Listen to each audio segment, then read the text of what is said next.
I get the great honor of being able to introduce Lyndsey Cook. She was Lyndsey Edwards when she was here. Lyndsey Cook now, sorry, that's my fault. Lyndsey is a double alum from our department. So she has an undergrad degree in journalism. She has a master's degree from us, which is the general master comm degree. Undergrad was in 2016, master's degree was in 2018.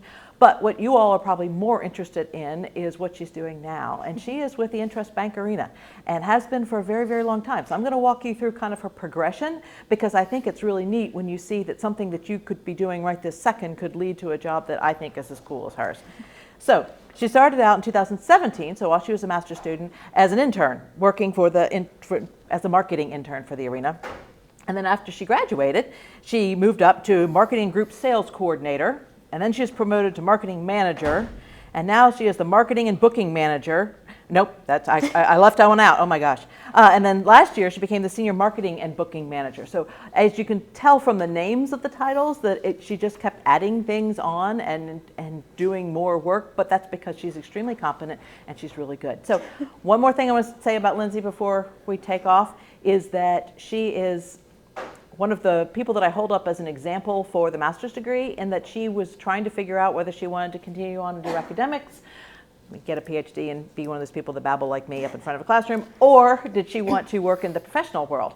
And so she did a thesis, but her thesis was really cool because she was able to figure out how to walk that line. And so she walked between something that the professional world would care about and something the academic world would care about. So she did a thesis, but she looked at millennials. So think back to 2017 when she was coming up with this idea.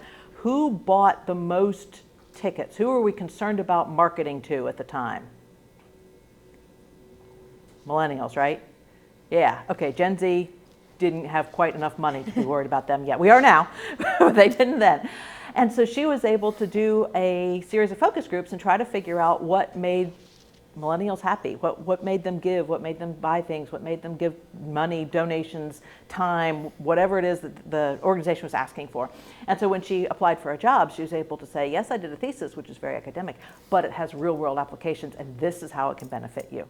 So I'm going to turn it over to Lyndsey. She is our one to watch, and she is going to talk about her career and where she is. Yep. Thank you. Thanks. So like Lisa said, my name is Lyndsey Cook, and Lisa went through a lot of this, but just to kind of give you a little bit more background of my life in the Elliott School. So I started out as a journalism emphasis. So this was before you guys merged the emphasis, but it was strictly journalism. I really wanted to go into broadcast news. I thought that I was going to be a television reporter. I did all that stuff in high school. I started at Wichita State, knew that was going to be my major. Went through the classes, kind of my junior year. I got an internship at a local TV station. I loved it, but I wasn't like, oh my gosh, this is what I want to do for the rest of my life. So I was like, okay, let me get another one. So then I got another internship at a different local TV station, and I realized that it wasn't really what I wanted to do. I kind of caught myself being like, man, I don't really want to go to this today, or I'm like, do I have to do this? So I was like, well, I should probably think about this some more. And this was my senior year, and I was like, well, that's not really a good sign that I'm about to graduate and I don't love what I do already. So I talked to a couple people, and they were like, why don't you look at marketing? It's kind of similar, you kind of can cross over the same skills. So my last semester of my senior year in my undergrad, I got a marketing internship at the Chamber of Commerce, fell in love with it, figured out that was kind of where my passion was. It kind of merged all the writing and all those things that I've used in journalism, but also gave me a super creative outlet. And I feel like that was where I was kind of missing in that journalism world. Not that you can't be creative, but marketing was more colorful, and I got to do a lot of different things that I could kind of pull that creativity. So then I was like, well, all right, I have one internship under my belt in marketing. I hadn't really focused on finding marketing jobs by any means. So then that's when I looked into the master's program, became a graduate teaching assistant, and then kind of tailored everything to, like Lisa said, to marketing. And that's really kind of where I got to learn more about marketing, picked up, the IMC terms that I didn't figure out while I was in my undergrad. And then I got an internship at the arena. And I love concerts like most people do, and fell in love with it. Never thought of the fact that I could put something that I love that has nothing to do with school, like going to concerts and music, together with marketing. and make a career out of it. So I've been at the arena for 5 years now, and plan to be there still for a while. So just kind of give you guys a background. So I technically work for ASM Global, which is the management company of a couple of venues here in Wichita. So ASM Global is a worldwide venue management company. They do things like Sprint or T-Mobile Center up in Kansas City. They do stadiums like SoFi in LA. They do things all the way small down to like small park theaters. But here in Wichita, we manage INTRUST Bank Arena, Century 2 Performing Arts and Convention Center, the Orpheum Theater, and then we're about to announce, actually I think today, another venue that we are taking over and managing. So I technically work for the arena, but I also help out at Century 2 Performing Arts and Convention Center, both on the marketing and the booking side. So just a little bit background on both of the venues that I work at in case you've never been there. So INTRUST Bank Arena is downtown. Our capacity is 15,000. If it's an in-stage concert, which is what most of our concerts are, it's more about 10,000. We're home to the Wichita Thunder, so we have a tenant team, so it's hockey. The Ice just went in, their season just kicked off, and then kind of a fun fact that people don't know is the Ice will stay in all the way until April. So if you come to a show or any event between now and then, you'll be sitting on ice. They put decking down so you can't really tell, but if you look down, you can kind of see in the cracks that there's ice. So it's always cold in there until hockey season is over. Then the other venue that I said I work at is Century 2 Performing Arts and Convention Center. So I help with marketing and then I help with the live booking. So there's 2 theaters in there. One is 2,300 capacity and one is about 650 capacity to book those smaller intimate shows. So they're all theater. And then they also have the convention center, which I don't really help with that type of stuff, but more of the live entertainment booking because it kind of goes hand in hand with when I'm booking the arena stuff too. All right, so I was just going to dive into marketing in the entertainment industry and then talk about booking here in a little bit as well. So for the arena, we have a team of 4 full-time people in our marketing department. So my boss, and then I have 2 managers below me. So our main focus is to sell tickets. We want to get people in the doors. So we focus on a lot of event promotion. So those are 4 events that I just kind of threw up here that we've had this year. So as you can tell, they're all kind of 4 different genres. So our job is kind of difficult because usually our target audience changes depending on the show. So if you work for, say, a company that sells a certain product, you usually know who your target audience is and who's going to like that product. But for us, that changes every time we announce a show. So whether, Zach Bryan to Snoop Dogg to Adam Sandler, they're all may have some crossovers in the target audience, but more than likely we're looking at completely different areas of people. So the kind of big bullet points that we focus on when we're promoting an event is media buying, social media, website, email, grassroots, or some people call it guerrilla marketing, and then public relations. So we'll kind of dive into that. So for the media buying aspect, this is kind of just an idea of who we work with. So we work directly with a show promoter. So we book a show and then the promoter comes to us to say it's a Live Nation, which maybe some of you guys have heard of. They're kind of the biggest promoter. They'll come to us and say, hey, for Pentatonics, we have a marketing budget of $20,000. So since we're local and on the ground, they rely on us to figure out how we're going to divide that up. So Pentatonics, should it be on the radio? Should it be on TV? Should we be doing streaming ads? Should we be doing straight digital ads? It's our jobs to kind of know who that target audience is, where that target audience is in Wichita, and how to find those people. So we'll come up with a full plan of like, okay, I want to spend $10,000 on TV ads. We want to put it on cake in the morning news, and then spend the rest somewhere else. So we spend a lot of time focusing on where to get those eyes and how to spend the cash money to find those people.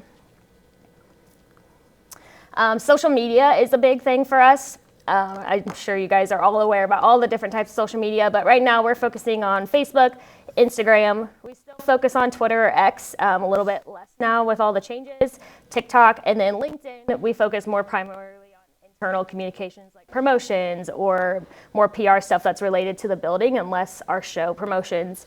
But I handle all of our social media as well as our team who helps out as well.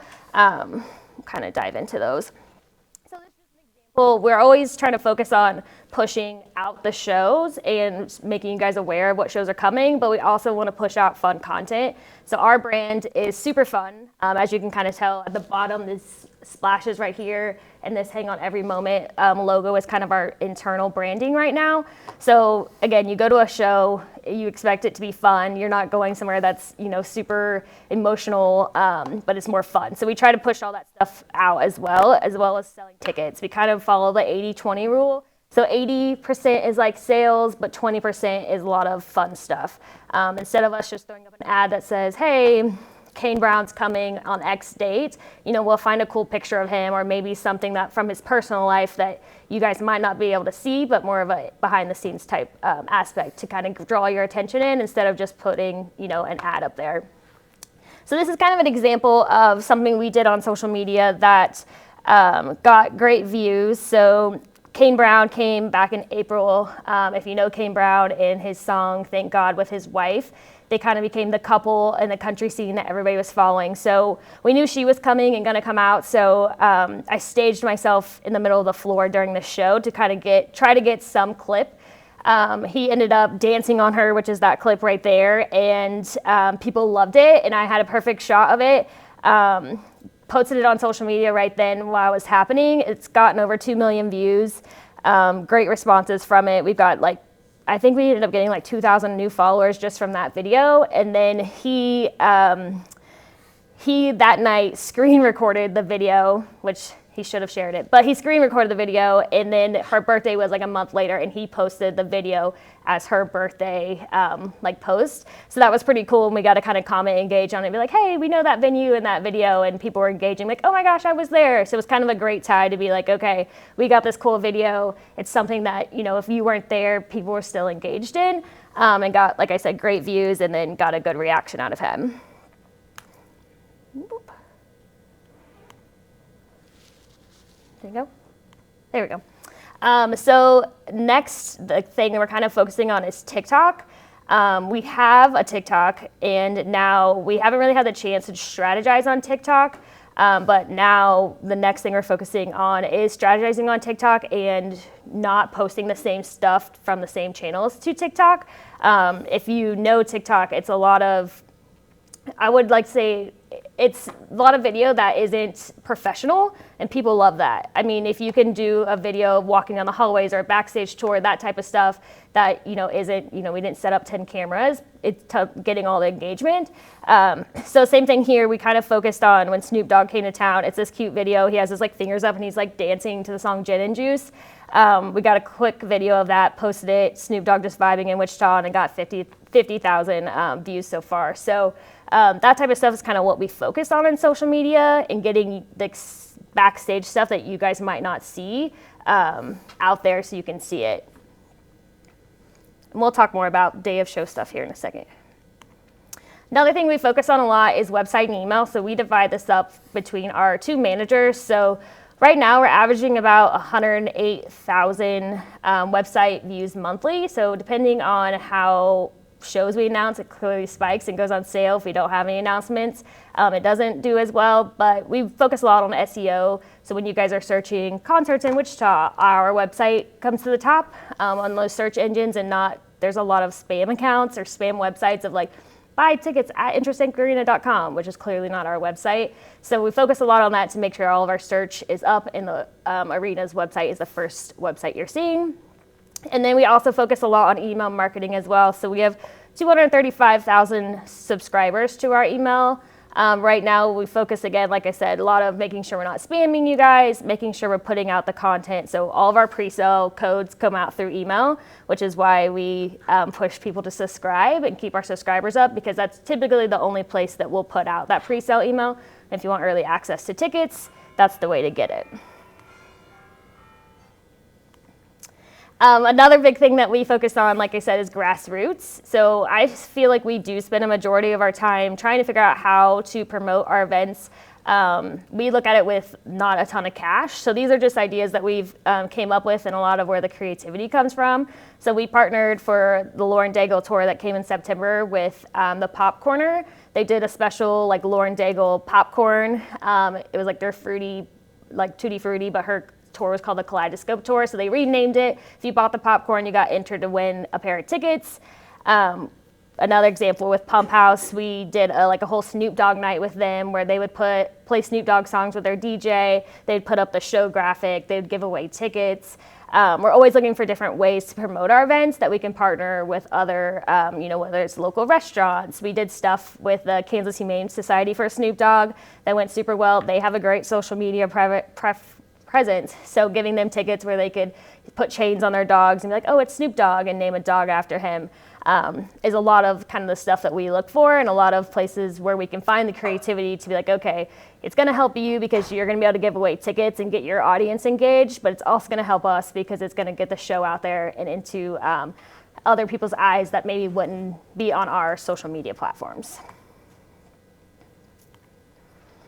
Another cool thing that we get to do is a lot of public relations stuff. So a lot of the family shows will do like early morning PR or different interviews with different TV stations. So Shane Kanicki, who is another one to watch, he came out before he moved to Kansas City a lot and helped us a ton. We would get him out there on the ice when Disney on Ice came, and he would interview the performers. Mickey Mouse would come around. We actually, when PBR was in town, so the professional bull riders, we actually took him out to the kind of the range where they held the bulls, and we got him on a bull, and it was on like live TV and that type of stuff. So it was great to get him involved, get the show out there again. We're getting free TV coverage for it because he needs to go out and find segments. We have a cool segment for him to do, so it works out that way. We'll also do public relations stuff like going to hospitals. I've taken Mickey Mouse to the hospital and done like a craft with the children's unit. We've done the Harlem Globetrotters will go to a school and do a presentation and do a whole like a STEM type of like assembly for them, and the news can come out and cover that. And then also some of the big artists are willing to do like radio interviews, so we'll set those up for them. A lot of times they won't do like in-person PR type stuff because they don't really need to, but they'll do radio stuff. And then if there's a big event coming that there isn't any interviews with like the artist or the crew, we'll do them. So I've done different TV interviews, especially when like March Madness comes to town, they'll come out and we'll do interviews about the court that's getting laid or different aspects of the event. So whether it's, setting up the interviews for the talent or us ourselves doing the interviews. So all that stuff happens before the day of show, and that day of show, everything kind of changes and we kind of switch gears because at that point, we're hopefully not promoting the show to you guys, but we're more focused on the people that are in the building and the artist and the crew itself. So this is kind of where we switch to day of show, which this is my favorite aspect of my job. So most of you guys are probably aware, but Wichita is not a major market. We're not big enough to be, an LA or a Denver or a Dallas. So we're always putting a lot of effort into making sure that the tours remember Wichita and they want to come back. So the tours, the crew that travels with the artists, they're kind of our advocates for internally in the industry to be like, man, I had a great time in Wichita. Like they took care of us. They did all this type of stuff. So that's kind of where we come in and focus on making sure that experience is top notch and rememberable. So to my right here is when you walk into our backstage, we wrap the walls with a welcome signage with the tour. So that one is Jason Aldean. We'll come up with something completely different than what their show artwork looks like, just to kind of make it stand out, to make them stop and be like, wow, like that's something cool, something different. We'll put different signage up like that, and then we'll make show posters. So like if you guys go to a show, a lot of the rock bands do it, you'll get like a custom show poster. We make one of those for every show that comes through our building, and we'll give it to the tour so they can take it with them, and hopefully if they like the artwork, they'll hang it up in their offices, and again, so they can keep remembering Wichita. The next one, the one right above me, is we have a digital board backstage that kind of has this funky shape that we can do different types of animations on it. We'll create those in-house, so whether we'll use video from the artists, and that one says welcome to Wichita, and then if you know Shine Down at All, Zach Myers took a picture of it and put it on his Instagram story. So that's kind of another thing that we're always striving for, is for the artists to showcase what we're doing and put Wichita on their stories. That's like the biggest like compliment we can get, is if the artist is posting about what's going on backstage. We'll also do cool stuff like different signage, but we'll also bring in different activations for them. So that coffee one is we work with a lot of local companies because, you know, we're in the Wichita area. We want to support and give back to all the local companies here as well and all the small businesses. So we work really closely with Pennant Coffee, who is in the Container like mall, whatever you call that, local. They do everything local, but they come in, they set up a coffee bar backstage. And then the artist, the tour, they can come order whatever coffee they want. So instead of just like a black coffee, you know, most people, including myself, have a special coffee drink that they want. That way they can get it. It's free. We pay for it all. And just an extra perk for them to, when they're stopping in Wichita, be like, oh yeah, I didn't have to run to Starbucks down the street, or I didn't have to drink just black coffee. A lot of that stuff goes a really long way since they're traveling to different stops, and that's pretty much it. And then this last one over here is actually Reba. So if you know Reba, her whole branding is red, the color red. So it's like Reba red. Backstage, we have a lot of permanent stuff. So we have a yellow brick road. You can see she's standing on it, that follows from the dressing rooms out to where the artists enter the stage. Again, we always want them to remember where they are. So Kansas, I know I'm not a huge fan of when people are like, oh, the yellow brick road, Dorothy, Wizard of Oz. But these people aren't in Kansas, and most of them, this is the only time they come to Kansas. So kind of playing on those type of things, they love it. We have so many videos of artists skipping down the yellow brick road, and some Wizard of Oz like saying with it. We have something backstage that says, you're not in LA, you're not in New York, welcome to the land of Oz. That kind of follows the yellow brick road. So we play on a lot of that type of stuff. But when Reba came in, again, she was all Reba red. So we put those balloons and streamers, worked with Love of Character, and then Lamp House, who does the photo booths. They also do these little streamers. They came in, they decked out our backstage, and then Lay Lucci came in and brought in that chandelier. So we made this whole like kind of like scene for her. So when she walked in, it wasn't just brick walls. It was, you know, kind of something cool that she could see and, you know, make their day just a little bit better. So she actually ended up falling in love with that chandelier, and they ended up taking it with her. I'm not sure where it is now, but they wanted it. She wanted it so bad, so we went up there. Actually, I did, with a big ladder, and we cut it down and just kind of handed it to her, and she like walked out with it, which was super cool. But I don't really know where it is now. But we like reached out to Lay Lucci. If you know who they are, they're great people. They do tons of like lighting work. Was like, hey, Reba wants your chandelier, and they're like, okay, if she takes a picture with it, she can have it. So she took a picture with it and walked out with a brand new chandelier, which is a weird story, but it's great for us because, again, hopefully wherever that chandelier is, whether it's with her tour, there, you know, somebody's always talking about like, oh yeah, I got that in Wichita, and then there's a story that goes with it. So again, they're kind of the brand ambassadors for us in the industry. And then I think this is probably like the coolest part of my job, and like my favorite part of my job is we also do artist gifting, which I think is, every time I like think about it, I think it's kind of odd because like, why are we giving these people who make tons of money like a gift? But again, it's just so that they remember their stop in Wichita and can hopefully get a gift that they'll either post about or they'll use, and they'll remember coming to INTRUST Bank Arena. So over here to my right for Zach Bryan, so hopefully most of you guys know Zach Bryan. He was just here in August. He broke our attendance record of like 16,000, which is crazy because technically our capacity is 15,000.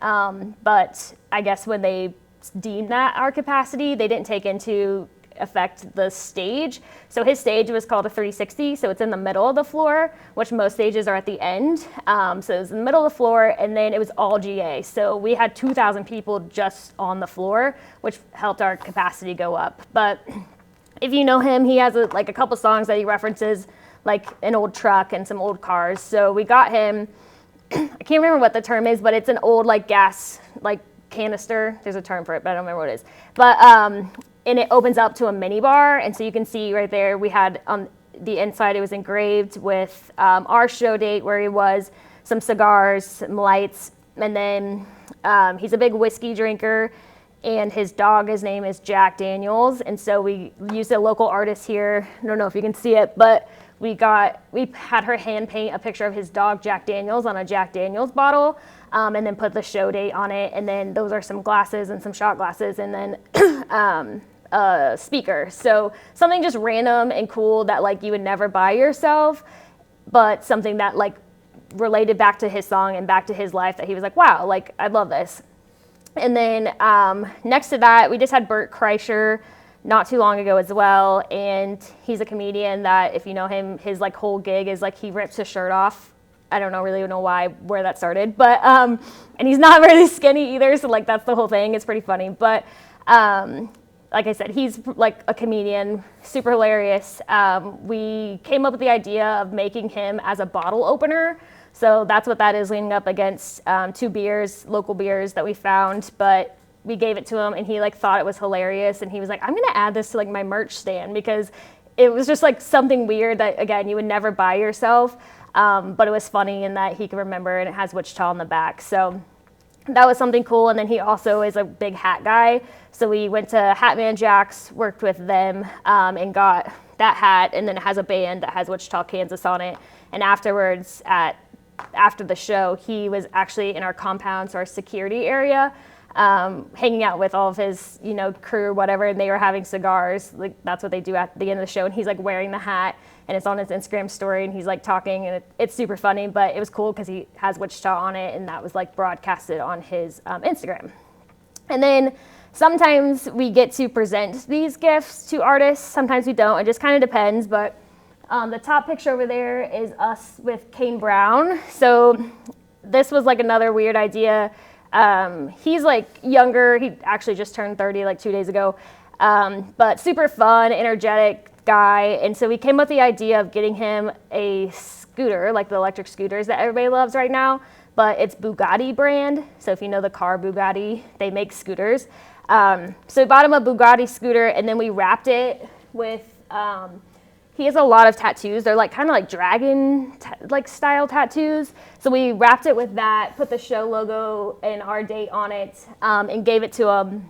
And he was like over the moon. He like rode it around backstage, was passing off with his wife. And there's this like area backstage that if you go past this curtain, it's actually a bar on the floor.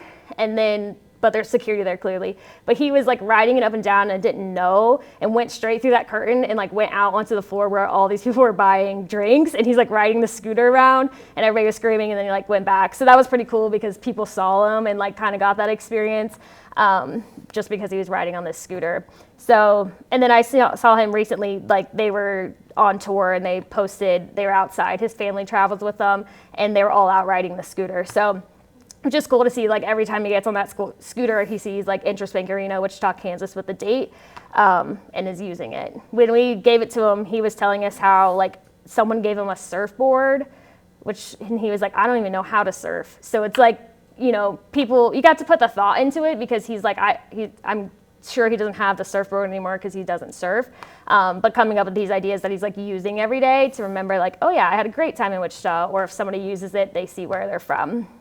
Another example, Jason Aldean is with that cooler. He's a big Georgia fan. So we worked with a leather craftsman, I guess that's what we call it.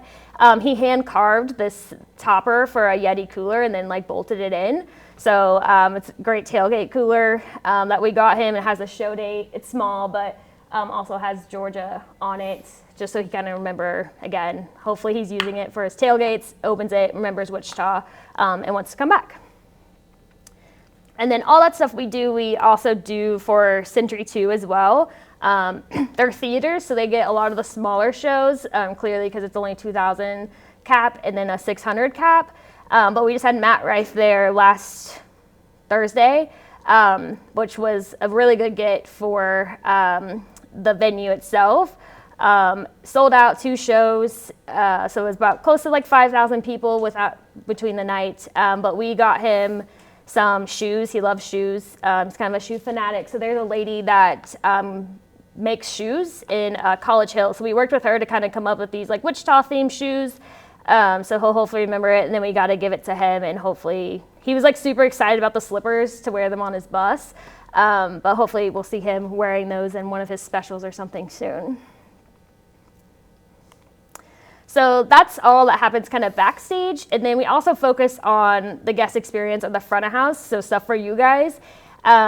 This is something too that we're going to be spending a lot more time this coming year, focusing on how to make those Instagrammable spots for you guys, because again, you guys are also the people that are kind of our ambassadors for the venue. So hopefully you're going to shows, you're posting about where you're at. People can see that, you know, you're doing stuff with us, to be like, oh, what else is coming to the arena? So we just did this way. That was a pre-party. You can't really see, but there's like lights and stuff that we did for Matt Rife, which is kind of the first time we've done something for Century 2. That was kind of for the guest experience. It went over super great. People could go out there, drink, do early merch. There was music, a lot of stuff going on. And then these three, these three are kind of some just photo ops that we've done at the arena. So Lauren Daigle has like this yarn cave. It kind of goes back to her whole brand and like mission of, she's a Christian artist, but her support for a nonprofit. But we put a yarn cave together so you could kind of get your picture taken in this yarn cave. The next one, we have a chalkboard that is honestly, we thought was going to be like a bust, but we've had it for like 8 years. But we'll draw something on it that says, you know, welcome to Wichita, blah, blah, blah. Or it'll be like, are you ready to see this person? Or whatever the saying is that kind of coincides with the show. So in that picture, it was for James Taylor, but these people took a picture in front of our chalkboard, put it on their Instagram story, and then James Taylor shared it to his Instagram story, which is kind of super cool to see that the artists got to see that, and our fans got the recognition. We're always hoping that the artist is sharing stuff from us, so it's cool to see that even a fan got that type of recognition. And then we also big into the big marquee letters that everybody loves as well. So that was for Walker Hayes, if you know his Fancy Like song. Put the boot up there. People can come and take pictures, and then it's kind of a free commemorative photo for you guys to take back. And again, for us to give you guys a good experience, and hopefully, you know, you're posting that on social so people can see it as well.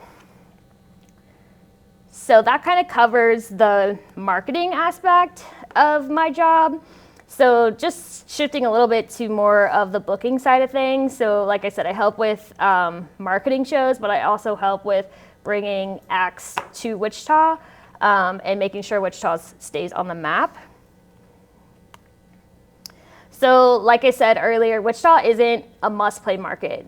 Nothing against Wichita, but it's just the size of our market. You know, we're competing with bigger demographic areas.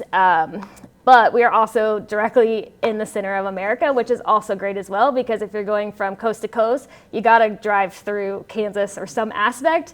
So we'll use that as a leverage as well. But a big thing that I do is help tell the story of Wichita to the promoters and agents who are putting their tours or their acts on tour. So if you're thinking about it, you have kind of the level is you have your artists, then you have your artist management, and then you have the agent, promoter, and then the venue. So we work with the promoters and the agents to try to get them to want to work with the people above them to come to Wichita. So being an ASM Global, our company has monthly calls, and this is kind of where we talk about who's going out on tour.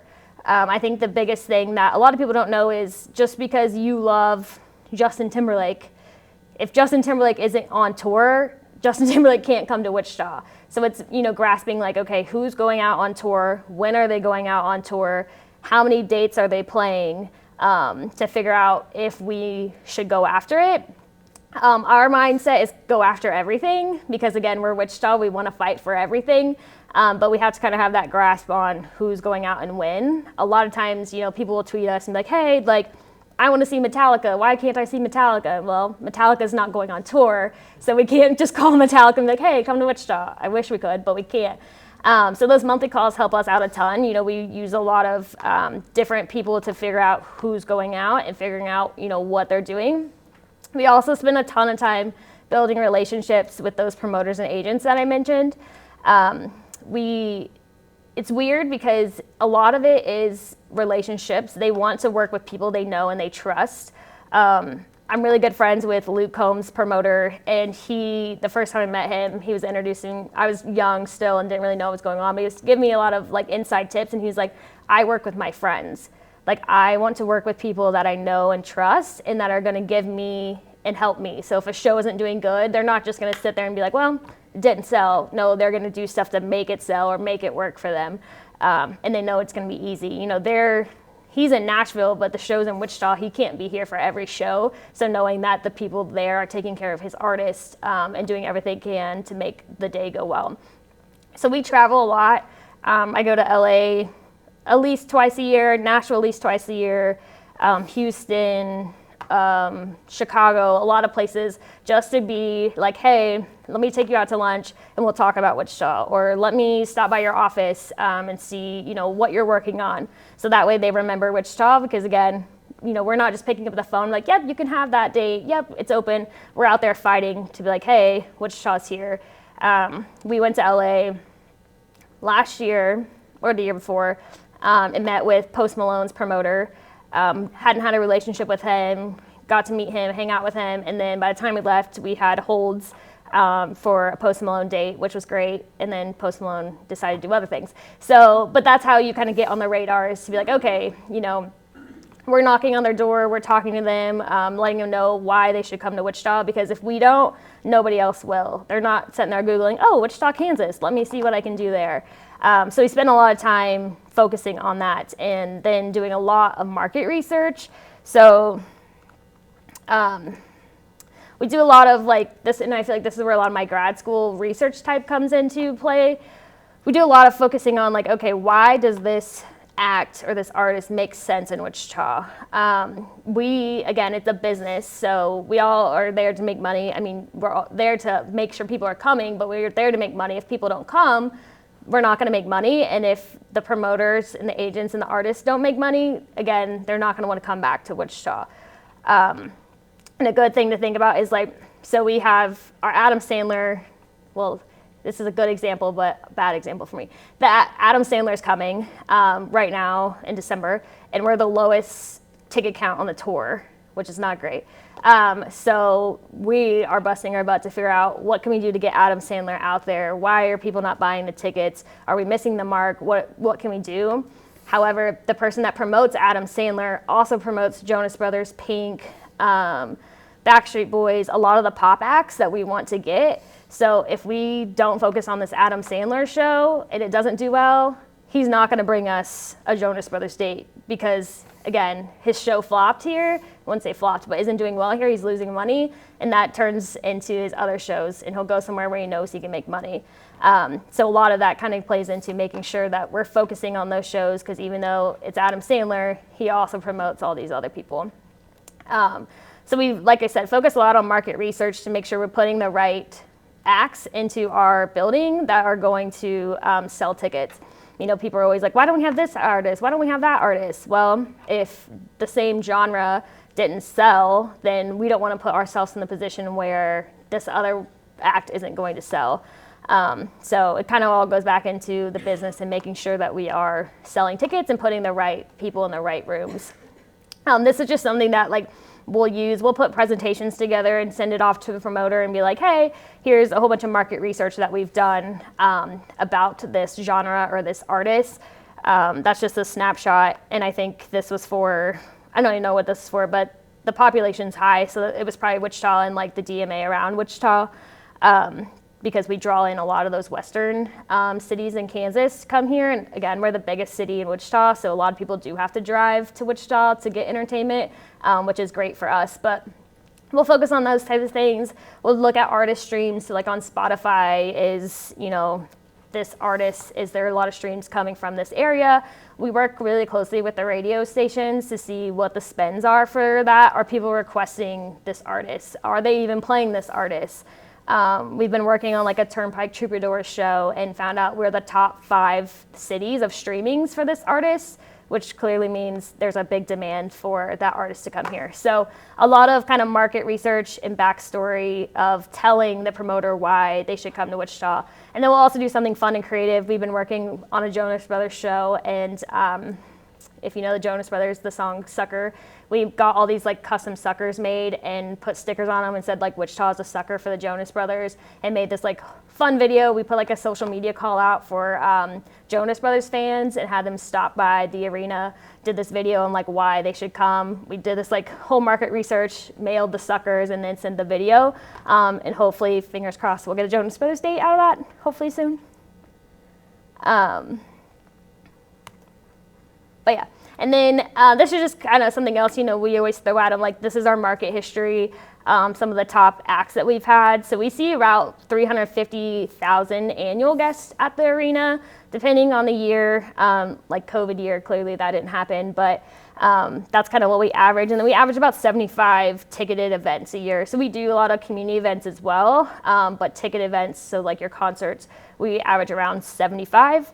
But that's just kind of another thing that we'll throw out the promoters, like, hey, we've had all these acts, these have sold really well. This is why you should bring us more stuff.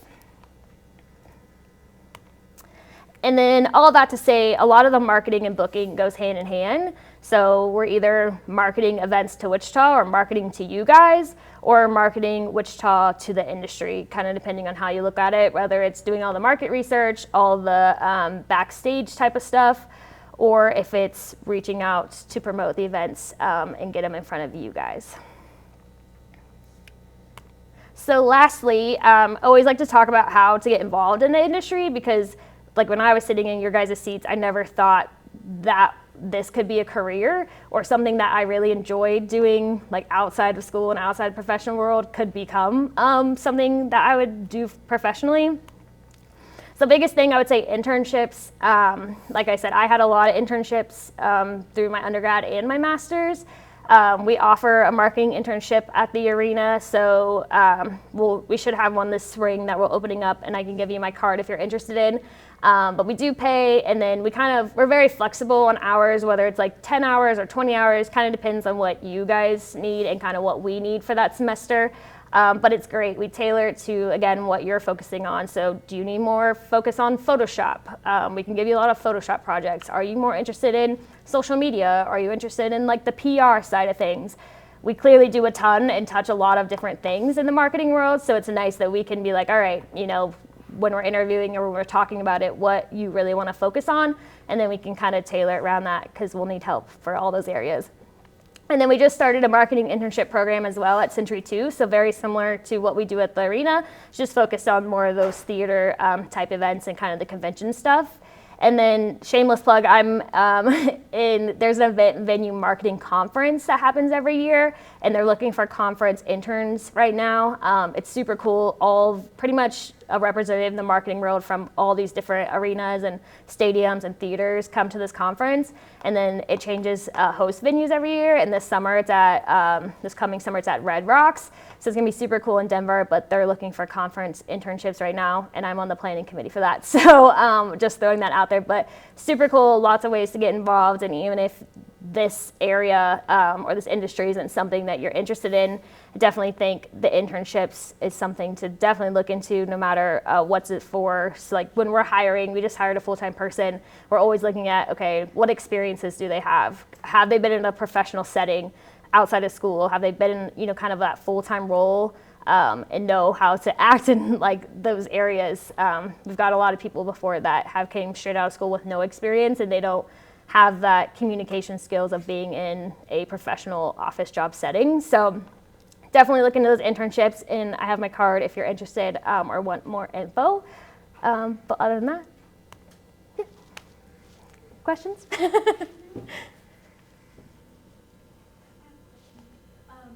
does the timeline look like from the moment you book someone?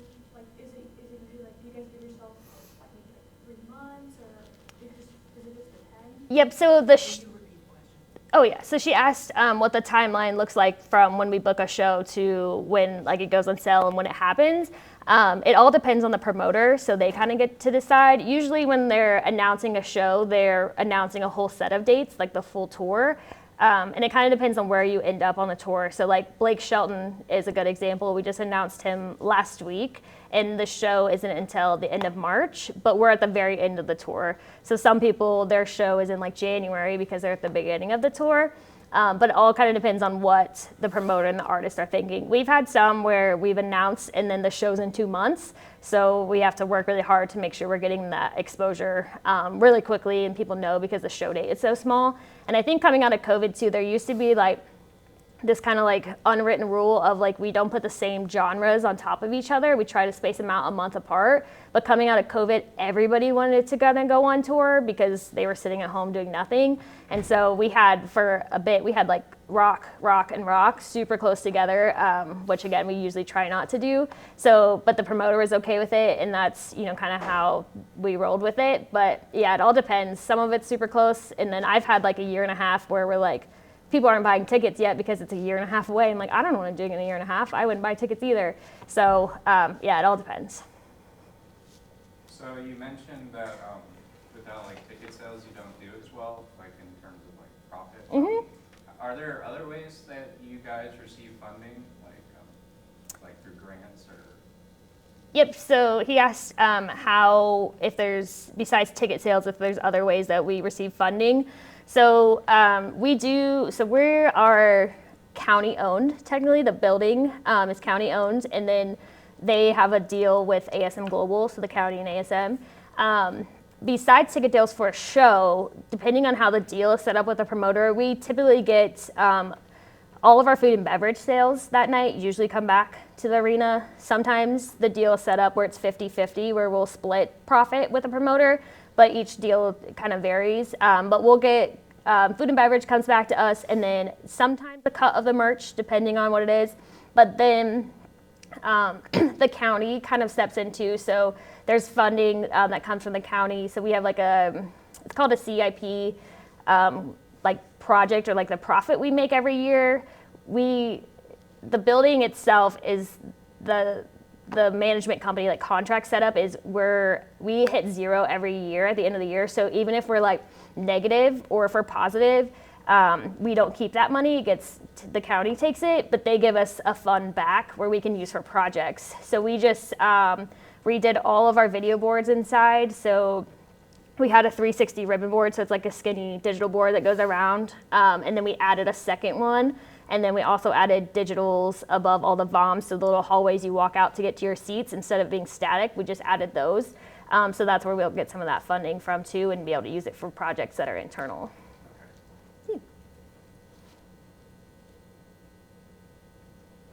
Anything else?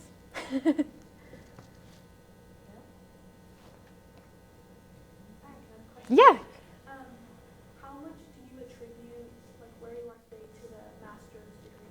Would you say it had like a huge role, or do you think, like, I don't know, what do you think about that? So she asked how much my master's like helped me or contributed to where I'm at today.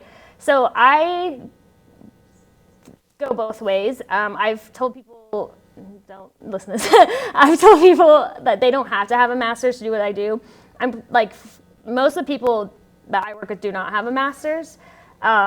They, have their undergrad, but I feel like for me, I just learned a ton in my master's that I didn't focus on. Like, I was focusing on all the journalism stuff, and I think I could have gotten my job without doing my master's, but just because I learned so much in my master's that was focused on marketing, it helped me a ton because that's what I ended up doing. In my thesis, like Lisa said, I can remember sitting in my interview for my job now and telling them about my thesis and telling them about stuff that I knew, because they were, like she said, we were not struggling, but that was the point where people were like, okay, how do we reach the millennials? How do we focus on them? And that's exactly what I was studying. And I could just sit there and talk to them about it. And they're like, oh yeah, that's great, blah, blah, blah. So that definitely helped me a ton. But again, we just hired an Elliott School grad who doesn't have his master's. But still, I don't think, like, I was like, oh, you don't have your master's, like, we're not looking like that. But it's more about, what you can bring to the table and like what skills you have behind you. I think those extra 2 years helped me get the skills that I needed because I wasn't focused on them before, where he didn't need, to go to his master's. He was focused on all that stuff in his undergrad. So I think it just kind of depends on you personally too. I wasn't scared of having 2 more years of school. Like, I love to learn, so that like didn't faze me at all. I was like, oh, cool, like more chances to be in college. But I think it kind of depends on the person. Yeah. Anybody else? Okay, let's give her a round of applause. And then, by the power vested in me by the Elliott School of Communication, I would like to officially thank Lyndsey for coming and tell her she's a one to watch. We very much appreciate Thank it. She's you. one of our alumni that make us proud, and Aw. we enjoy using her as a role model.